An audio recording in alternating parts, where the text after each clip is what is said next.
Ida is 90% Igbo. If the Igalas can realize that Igbos are their immediate brothers, and the Igbos can see the Igalas as their next of kin, that they are kingmakers in Igala land, and all of us embrace each other, and we start reasoning together. Nigeria is for us. See, the relationship between Igalas and Igbos ended during the war, the Afghan war. We grew up to know Igbo people in our house. There are so many houses, if you go to Ajaka today, that belong to Igbo people. We had no difference between go to these places. I will show you Igbo people's houses, which they had to abandon and run during the war. That war cost a lot of things. And what does it cost? When the Igbos are agitating for the Biafra, the Igalas were not carried out.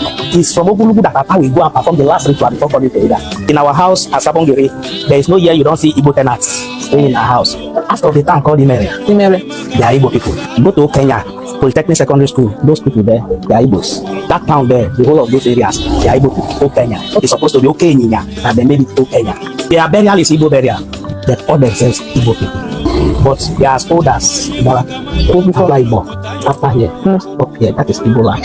So now is there you get Atu. They were the first people to bring Atu to this place. And what people here, they are Igbo. In those days, this Kohimine, this is a Niger.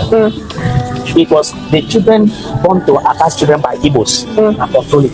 They call it Amom Anam. Anam is also those people was the place where Aka married that woman from. But the meaning of Anam in Igala language is my in-law. So what do you think about the market days here? It's the same Afo, Unko, Eke.